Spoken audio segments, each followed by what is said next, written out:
కుడికాలు ముందు పెట్టి లోపలికి రండి.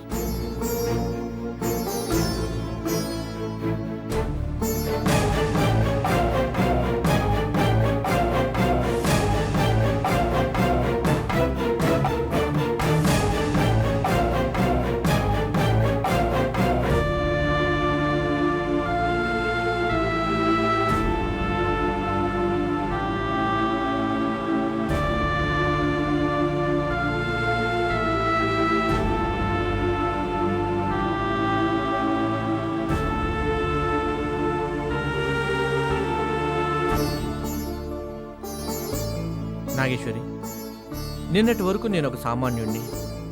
ఈరోజు నీ భర్తనయ్యాను. అందుకని ప్రత్యేకమైన గౌరవాలు మర్యాదలు అవసరం లేదు. మన ఇద్దరం భార్యాభర్తలుగా ఉండడం కంటే మంచి స్నేహితుల్లా ఉండాలని నేను కోరుకుంటున్నాను. కాబట్టి నేను వస్తే లేచి నిలబడి మర్యాదలు పాటించాల్సిన అవసరం లేదు. కూర్చోండి. నన్ను అండి అని పిలవాల్సిన అవసరం లేదు, నువ్వు అని పిలవండి. అలవాటైపోయింది కదా, ఏం చేయను. అయినా మనం పెళ్లి చేసుకుంది అందరిలాగా జీవితానికి ఒక తోడు కోసం కాదుగా, దైవ కార్యం నెరవేర్చడం కోసం. ఆ దైవ కార్యం నెరవేరేంత వరకు మనం ఎప్పటిలాగే స్నేహితులుగా ఉందాం. అంతేకాదండి, నా చెల్లెలు మైత్రి జీవితం అర్ధాంతరంగా ముగిసిపోయింది. దాని జీవితం నాశనం అవడానికి నేనే కారణం అనుకుంటోందా పిచ్చిది. జరిగిన దాంట్లో నా తప్పేం లేదని అది తెలుసుకొని దానికి మళ్ళీ ఓ కొత్త జీవితం లభిస్తే చూడాలనుంది. అంతవరకు మనం భార్యాభర్తల్లా కాక స్నేహితుల్లానే ఉండాలని నేను కోరుకుంటున్నాను. ఎందుకంటే అది జీవితంలో ఏ సుఖ సంతోషాలకు నోచుకోలేదు. ఇప్పుడు దాని ముందు నేను మాత్రం సంతోషంగా బతకాలంటే ఎందుకో ఇబ్బంది అనిపిస్తోంది. నిజమే, మైత్రికి ఒక మంచి సంబంధం చూసి పెళ్లి చేస్తే బాగుంటుంది అనుకుంటున్నాను. ఆ ఆశ ఇంట్లో అందరికీ ఉంది, కానీ అదందుకు ఒప్పుకోవద్దు. మైత్రి అశోక్ని ప్రాణం కంటే ఎక్కువగా ప్రేమించింది. అతన్ని మర్చిపోయి మరో పెళ్లి చేసుకోవడానికి అది అంగీకరించదనుకుంటాను. మైత్రి ఒప్పుకోకపోయినా మెల్లగా నచ్చజెప్పి ఒప్పిద్దాం. అశోకును కూడా నెమ్మదిగా మర్చిపోతుంది.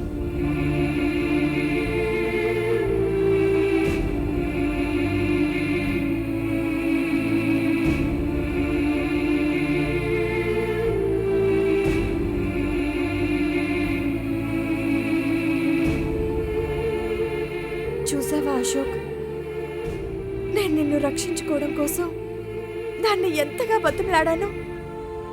అది కాస్తైనా కరుణించిందా? లేదు. కానీ ఇప్పుడు అది ఎవరితోనూ చెప్పా పెట్టకుండా పెళ్లి చేసుకునొచ్చింది. అది పెళ్లి చేసుకున్నంత మాత్రాన దాన్ని సంతోషంగా ఉండనిస్తానా? ఉండనివ్వను. దాన్ని మాత్రం సంతోషంగా ఉండనివ్వను.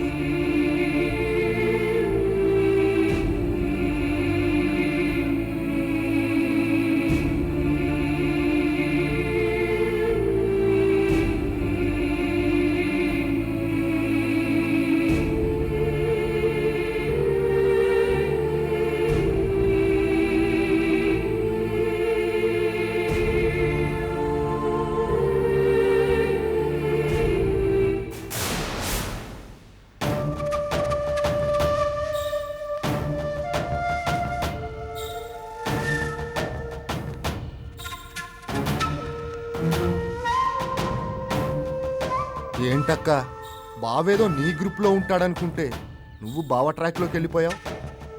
ఆయన నీకు చెప్పకుండా ఓ పని చేయడం, దాన్ని నువ్వు ఒప్పుకోవటం, ఇదే నాకు నచ్చలేదక్క.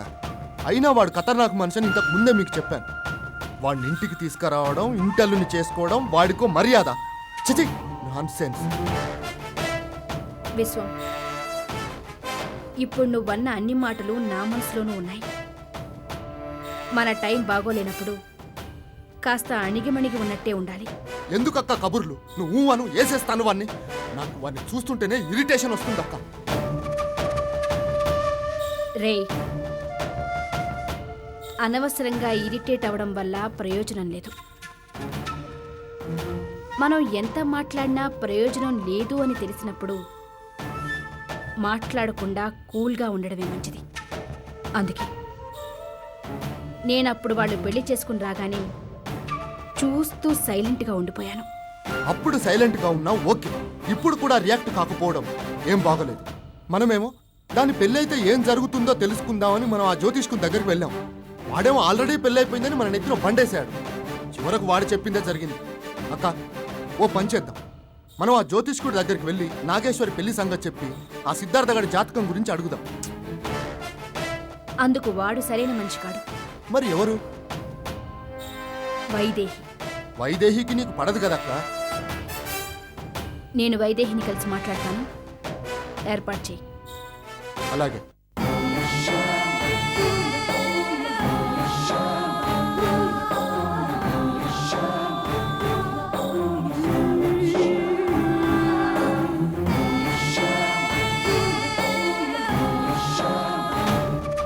వైదేహి, నువ్వు నా తమ్ముణ్ణి ఉపయోగించి నా మీద హత్యా ప్రయత్నం చేసినా నేను నిన్నేమీ చేయకుండా నిన్నెందుకు కలవడానికి వచ్చానో తెలుసా?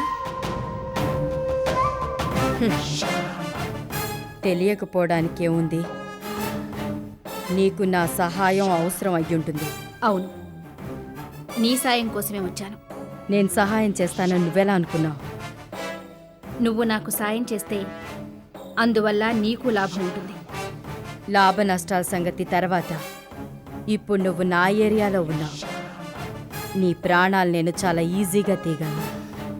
నిజమే, కానీ నువ్వు నా ప్రాణాలు తీయవు.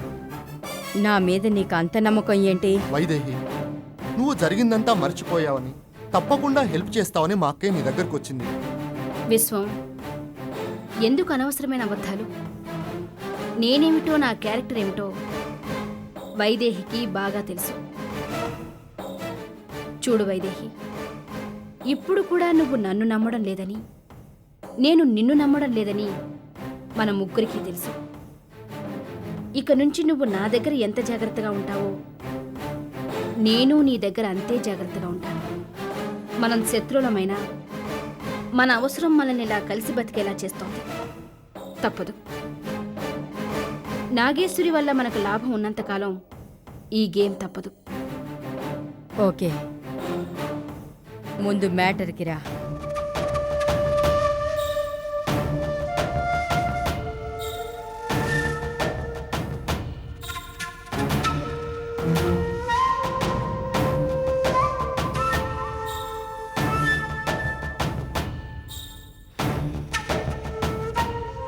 నువ్వు చెప్పిన దాన్ని బట్టి చూస్తే ఆ సిద్ధార్థ దైవశక్తికి సంబంధించిన మనిషిలా ఉన్నాడు. ఇప్పుడు నాగేశ్వరికి పెళ్ళవడం వల్ల మనకొచ్చే నష్టమేమీ లేదు. కానీ ఆ సిద్ధార్థ వల్ల మనకి ఏ ప్రాబ్లం రాకుండా చూసుకోవాలి. అయితే వాడిని వేసేద్దామా? ఇప్పుడు అంత అవసరం లేదు. నాగేశ్వరి వాణ్ణి అనుమానించేలా చెయ్యాలి. ఏ రకంగా? సిద్ధార్థ వల్ల నాగేశ్వరి ప్రాణాలకి ప్రమాదం వస్తుందేమోనని భయపడాలి. అనుక్షణం అతన్ని అనుమానించాలి. అంతేగా, నేను చూసుకుంటాను.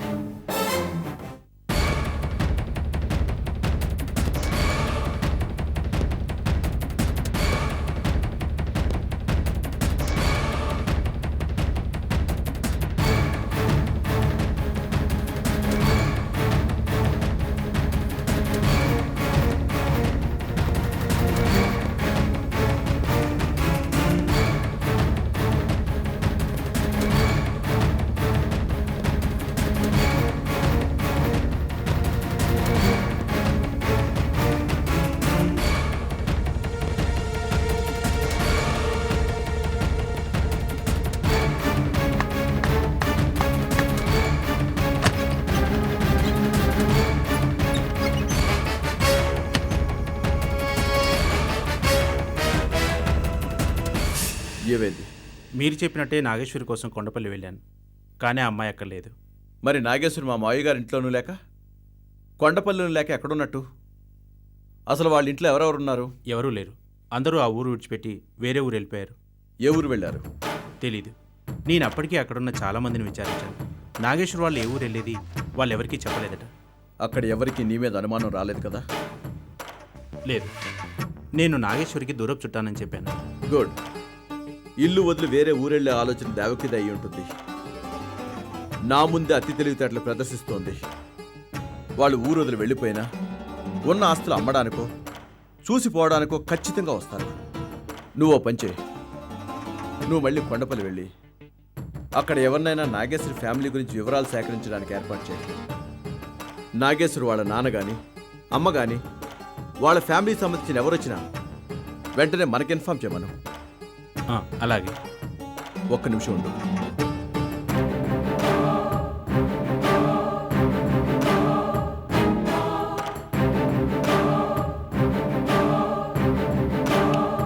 ఇదిగో ప్రస్తుతానికి డబ్బుంచు. సార్, నాగేశ్వరి ఫోటో ఏదైనా ఉంటే ఇవ్వండి. ఇంకా మన కుర్రాలున్నారు, వాళ్ళతో చెప్పి వెతికిస్తాను. ఫొటోసే లేవే. నువ్వు వెళ్ళు, మనకు ఏదో దారి దొరక్కపోదు. ఓకే సార్, వస్తాను.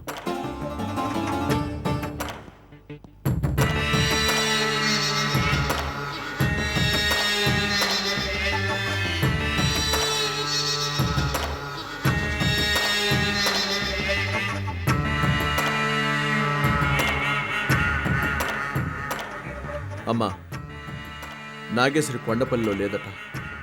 వాళ్ళు ఇల్లు వదిలి వేరే ఊరు వెళ్ళిపోయారట. అంతా విన్నాను గుణ. గుణ, నువ్వు మరో విషయం కూడా తెలుసుకోవాలి. ఏంటమ్మా? మన ఇంట్లో పనిచేస్తున్న తోటమాలి, ఆ డ్రైవరు కూడా ఇప్పుడు కనిపించడం లేదు. వాళ్ళకి ఖచ్చితంగా నాగేశ్వరి ఎక్కడుంటుందనేది తెలిసే ఉంటుంది. ఒకవేళ వాళ్ళిద్దరూ ఎక్కడైనా కనిపిస్తే పట్టుకో. నిజమేనమ్మా, ఈ టెన్షన్లో పడి వాళ్ళ సంగతే మర్చిపోయాను. అసలు వాడి వల్లే నా కూతురి చేతులతో చంపుకున్నాను.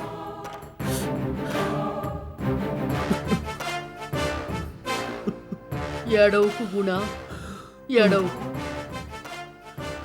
ఏడిస్తే నీలో ఉన్న బాధ తగ్గిపోతుంది. బాధ తగ్గితే నాగేశ్వరీదేవి విగ్రహం సంపాదించాలన్న కసి, నాగేశ్వరి మీదున్న పగ పోతాయి. ఏడవకు.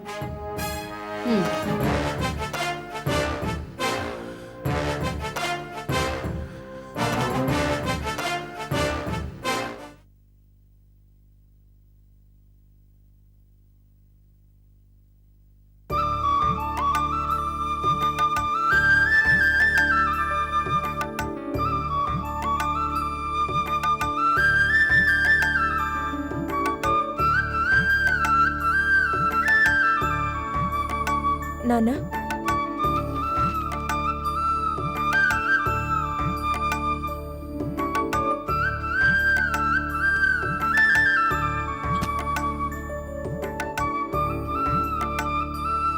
నాగేశ్వరి, నీతో మాట్లాడాలి. పైకి రా.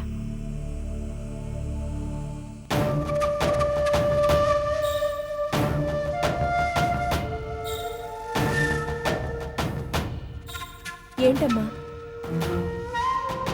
నీకో విషయం చెప్పాలి నాగేశ్వరి, కానీ ఎలా చెప్పాలో. ఏంటమ్మా ఇది కొత్తగా? నాతో మాట్లాడడానికి సందేహిస్తున్నావా? చెప్పమ్మా, ఏం చెప్పాలో. సిద్ధార్థని పెళ్లి చేసుకోవాలన్న ఆలోచన నీకొచ్చిందా, లేక మీ నాన్నగారికి వచ్చిందా? సిద్ధార్థ నాన్నగారిని అడిగారట. ఆ తరువాత నాన్నగారు ఆలోచించి పెళ్లి కొప్పుకున్నారట. సిద్ధార్థ గురించి నువ్వేమనుకుంటున్నావు? చాలా మంచివాడమ్మా. నన్ను అర్థం చేసుకొని స్నేహితుల్లా మెలుగుతున్నాడు. నన్నతను చాలాసార్లు ప్రమాదం నుంచి కాపాడాడు. ఇంకో విషయం తెలుసా అమ్మా? అతను నా కోసమే గుణశేఖర్ వాళ్ళింట్లో డ్రైవర్గా చేరాడు. ఇవన్నీ చేసినందువల్ల నువ్వు అతన్ని మంచివాడనుకుంటున్నావా? మరంతే కదమ్మా. ఒక మనిషి ప్రవర్తన బట్టే కదా అతను మంచివాడా కాదా అనేది నిర్ణయం అవుతుంది. నువ్వు అక్కడే పొరపాటు చేస్తున్నావు నాగేశ్వరి. నిజంగా అతను మంచివాడైతే అతని తాహతుకు మించి ఆలోచించడు. అతను ఎవరూ లేని అనాథే అయితే లక్షల ఆస్తికి వారసురాలని నేను భారీగా చేసుకోవాలని ఆశపడ్డు. లేదమ్మా, అతను నాలాగే దైవకార్యాన్ని నెరవేర్చడానికి ప్రయత్నిస్తున్న మనిషి. అలాంటి అతనికి ఇలాంటి ఆలోచనలుండవు అనుకుంటున్నాను. మనం అతని గురించి ఇలా అనుకునేలా చేయడంలోనే అతని తెలివి దాగుంది. నాకు అతని మీద చాలా అనుమానాలున్నాయి. ఏంటి అతను కేవలం మన దగ్గరున్న ఆస్తి కోసమే రాలేదు. నువ్వు సర్పవనం నదిలోంచి బయటకు తీసే స్వర్ణ విగ్రహాన్ని సొంతం చేసుకోవాలని ప్రయత్నిస్తున్నట్టున్నాడు. నువ్వు విగ్రహాన్ని తీసుకురావాలని ఎక్కువగా నిన్ను కనిపెట్టుకు తిరిగినవాడు అతనే. నువ్వు విగ్రహం బయటకు తీసుకురాకపోయేసరికి ఇలా ఏదో కొత్త ప్లాన్ వేసినట్టున్నాడు. నాగేశ్వరి, నువ్వు మాతో చెప్పా పెట్టకుండా అతన్ని పెళ్లి చేసుకున్నావని బాధలేదు. నీ జీవితం ఏమైపోతుందోనని భయపడుతున్నాను. అలాంటి మనుషులు ప్రాణాలు తీయడానికి కూడా వెనకాడరు. నువ్వు జాగ్రత్తగా ఉండు. దేవకి, వస్తున్నానండి. బాగా ఆలోచించు నాగేశ్వరి. కాస్త జాగ్రత్తగా ఉండు.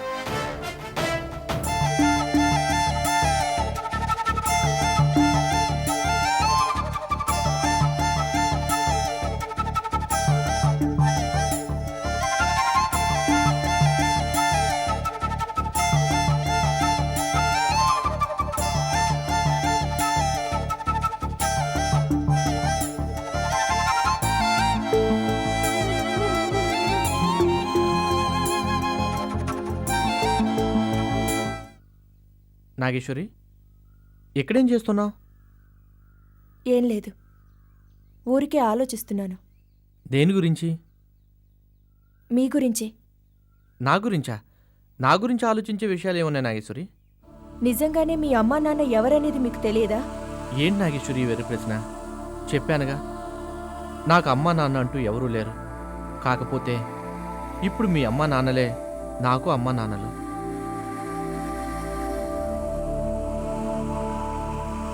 నాగేశ్వరి, మనం ఓసారి సర్పవనం వెళ్ళొస్తే బాగుంటుంది. సర్పవనమా? దేనికి?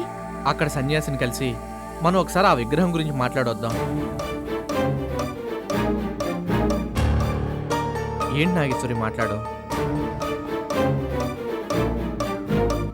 ఇప్పుడు నేను ఇల్లు వదిలి ఎక్కడికి బయటకు వెళ్ళదలుచుకోలేదు. అదీ కాకుండా ఇక మా అమ్మా నాన్నల అనుమతి లేకుండా నేను ఏవీ చేయదలుచుకోలేదు.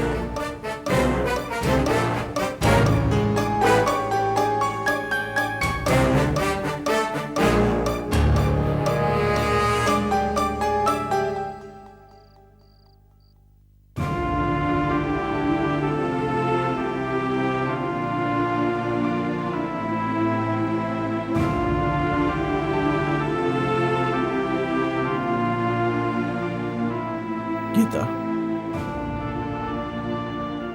తీసుకో.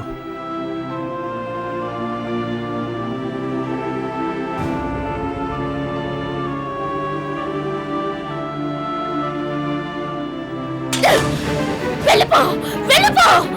నీ మొహం చూడడం కూడా నాకు ఇష్టం లేదు. పో.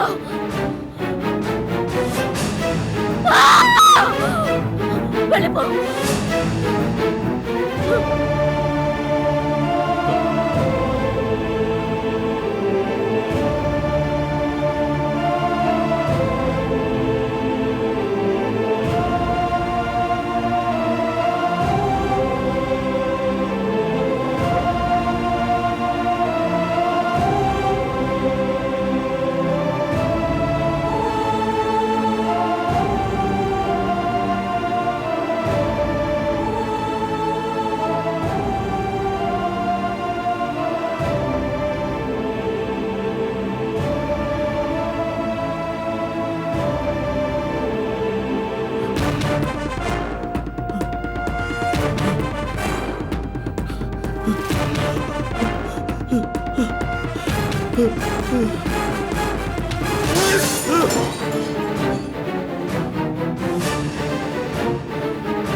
ఏమిటా ఏమిటా కూడా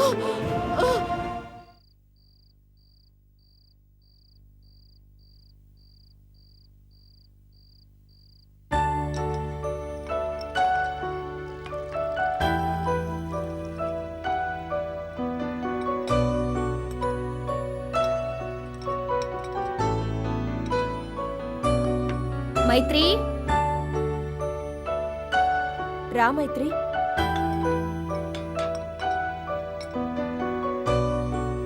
కూర్చో.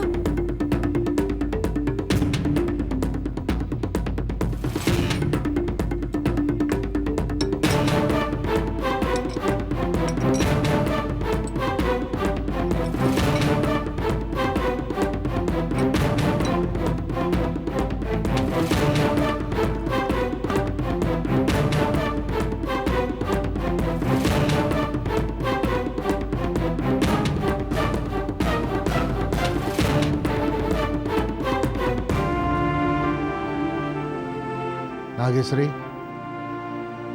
టిఫిన్ చేయమ్మా.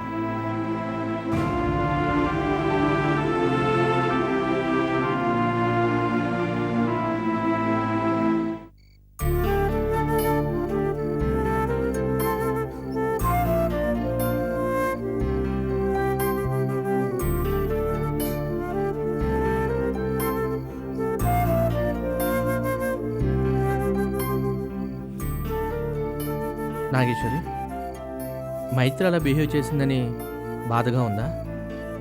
పోనీలే, తను చిన్నపిల్ల, ఏదో మైత్రి నా చెల్లెలు. దానికి నాకు మధ్య 1,00,000 గొడవలుంటాయి. దయచేసి మీరు దాంట్లో తలదొచ్చకండి.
ఎవరది ఎవరది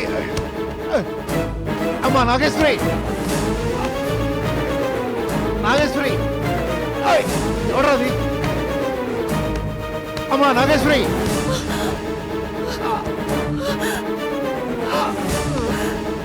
ఎవరా నువ్వు ఏయ్.